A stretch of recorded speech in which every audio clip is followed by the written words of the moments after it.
এই যে সেন্ট মার্টিনের নিয়ন্ত্রণ আনতে গিয়ে জনমনে নাকি সাংঘাতিক আশঙ্কা এবং আতঙ্ক তৈরি হয়ে গেছে। আমি তো এরকম কোনো আশঙ্কা এবং আতঙ্ক দেখি না। আমি তো সংবাদ মাধ্যমে বরং ভালো ভালো কথা দেখছি সংবাদ মাধ্যমগুলো এগিয়ে এসে বলতেছে ডলফিন ফেরত এসছে, কাঁকড়া ফেরত এসছে, মানুষজন বলছে আমরা শান্তিতে আছি।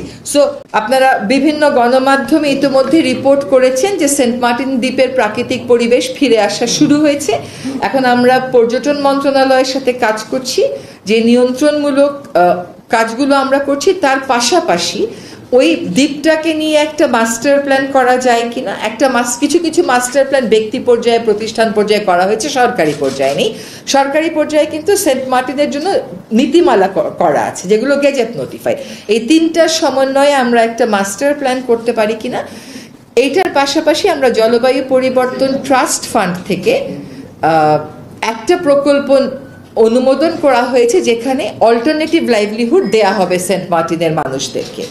তারা প্রথাগতভাবে যে জীবিকার সাথে জড়িত, সেই জীবিকার বিষয়গুলোই একটু সাপোর্ট দিয়ে এগিয়ে নেওয়া যায় কিনা। সেখানে কৃষি মন্ত্রণালয় ইতোমধ্যে কৃষি সম্প্রসারণ অধিদপ্তর থেকে 2 জন ব্যক্তিকে পার্মানেন্টলি ওখানে পোস্টিং দিয়ে দিয়েছে।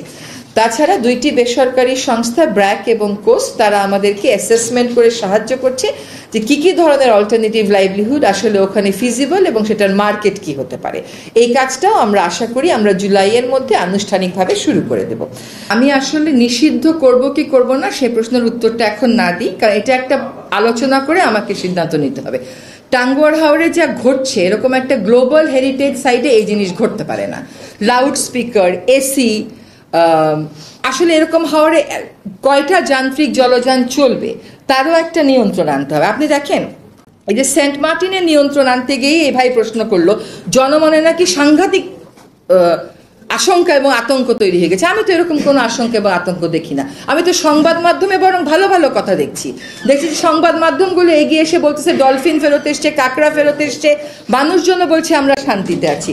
সো টাঙ্গুয়ার হাওর করার ক্ষেত্রে আমরা ডিসির সাথে, আপনাকে আগেও বলেছি এখনো বলছি, যে আমাদের যিনি হাওর অধিদপ্তরের দায়িত্বপ্রাপ্ত ডিজি আছেন, উনি যাচ্ছেন কালকে জেলা পর্যায়ে কথা বলবে, হাউস বোট অপারেটরদের সাথে কথা বলবে, হাউ উই রেগুলেট ইট।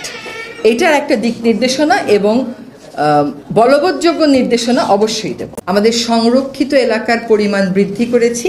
দেশের ইতিহাসে প্রথমবারের মতন একটা আমরা জলাভূমি কেন্দ্রিক সংরক্ষণ এলাকা ঘোষণা করেছি এবং আরেকটা ঘোষণার প্রক্রিয়াতে আছে। আর আমার এই 10 মাসের কাজের একটা অভিজ্ঞতা বলি, যে আমি একদিন বললাম যে আমি সব ডিসি মহোদয়দের সাথে একটু টেলিকনফারেন্স, জুম কনফারেন্স করতে চাই।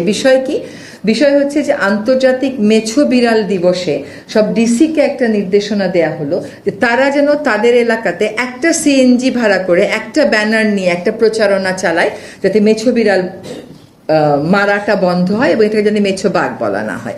একই সাথে আমরা 21টা জেলাতে একটা ছোট্ট গাড়ি বানিয়ে সেখানে মেছো বিড়ালের ছবি দিয়ে 21টা জেলায় ওইটাকে পরিদর্শন করিয়েছি, মানুষের শুধুমাত্র অভ্যাসগত এবং মনস্তাত্ত্বিক পরিবর্তন আনার জন্য। এবং আমার মনে হয় না যে এর আগে কোনোদিন কোনো ডিসি এরকম সফট ইস্যুতে ইনভলভ হয়েছে।